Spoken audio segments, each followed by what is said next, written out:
Bonjour à tous et bienvenue, vous regardez 6 minutes chrono, le rendez-vous vidéo de la rédaction de Lyon Capitale.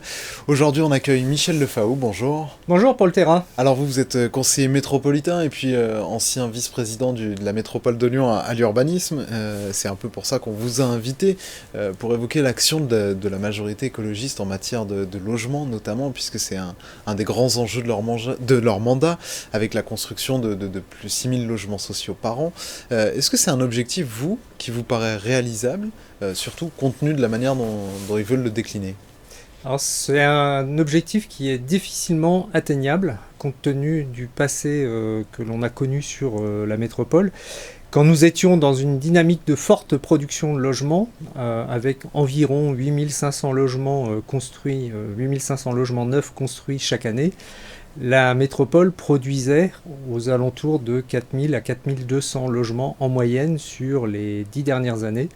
Donc passer de 4200 à quasiment 6000 logements, c'est un effort considérable et ça nécessite une mobilisation de tous les instants. Et je crois peu à l'atteinte de ces objectifs, eu égard, je dirais, aux antagonismes qui nous sont présentés dans la modification numéro 3 du PLUH. C'est-à-dire, pour faire simple, c'est quoi les paradoxes Les paradoxes, c'est qu'en fait, on nous dit demain plus de nature en ville, moins d'artificialisation des sols.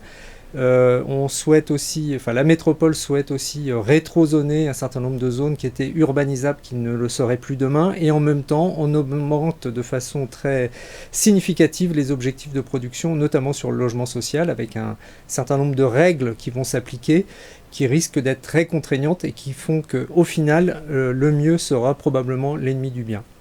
Mais du coup, concrètement, ils seraient construits où les logements?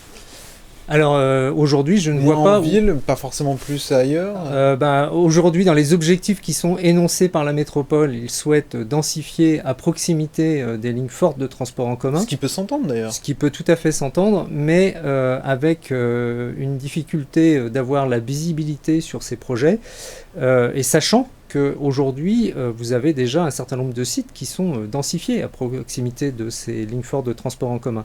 Donc c'est là que l'on a du mal à voir la visibilité et l'atterrissage de tout ça à l'échelle de la métropole. Le risque, c'est que l'on commence d'ores et déjà à constater, c'est un report de la production et de la commercialisation des logements en dehors de la métropole. Donc c'est l'accentuation d'un phénomène d'étalement urbain qui est un peu contraire aux objectifs politiques que se sont donnés les écologistes à la tête de cette métropole.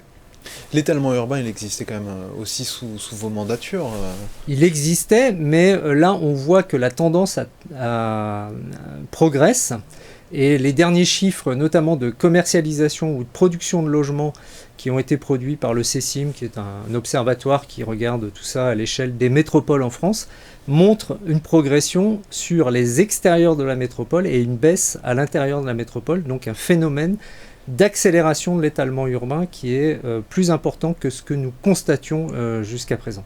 Et pour vous, pour régler la problématique du logement, puisqu'on voit bien qu'il y a une crise du logement qui commence à s'installer, puisque la production de logement est inférieure à la demande de logement, serait quoi la bonne solution pour vous? Qu'est-ce qu'il faudrait faire? La bonne solution serait d'accélérer sur un certain nombre de grands projets urbains que nous avions lancés.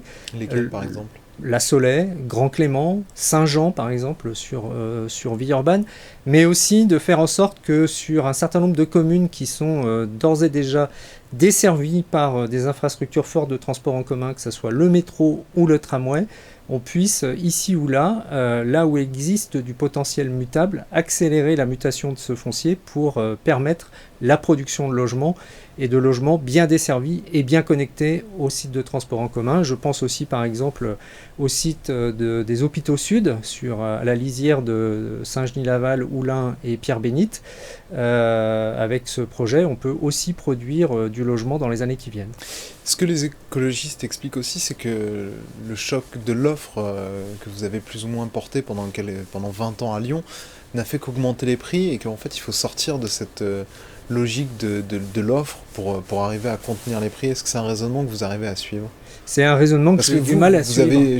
On en a souvent parlé, hein, mais en fait, les prix montent et atteignent des plafonds qui ne sont plus tolérables. Vous n'avez jamais réussi à l'encadrer, ce prix? Alors aujourd'hui, il y a deux choses. Il y a d'une part les prix à l'accession neuve, qui ont certes, c'est vrai, fortement progressé ces dernières années, mais on sort aussi d'un contexte qui était assez particulier, qui était lié à l'aboutissement de la procédure de révision générale sur le PLUH, ce qui a fait que pendant 1 an, 2 ans, on a moins produit de logements parce que les projets étaient en attente de nouvelles règles.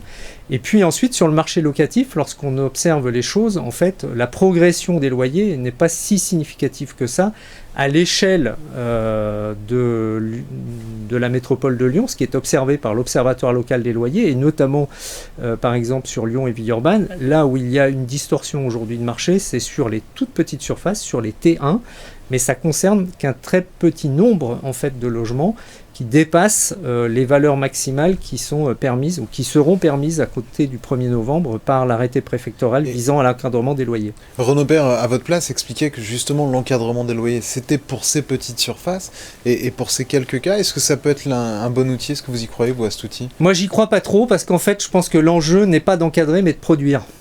Et on est en train de construire une usine à gaz pour surveiller environ 500 et quelques logements qui sont en distorsion de loyer par rapport aux objectifs fixés par l'encadrement des loyers. Ça représente environ 3,5% des loyers qui sont observés par l'Observatoire local des loyers et ça va nous coûter, pour paraphraser un président de la République, un pognon de dingue pour suivre uniquement ces 550 ou ces quelques 600 références qui sont en distorsion sur le marché, et je ne suis pas sûr que le résultat soit au rendez-vous, et en tout cas le résultat escompté ne sera pas au rendez-vous. Merci Michel Lefaou d'avoir répondu à notre invitation et à nos questions. Moi je vous donne rendez-vous très bientôt pour une nouvelle édition de 6 minutes chrono. Au revoir.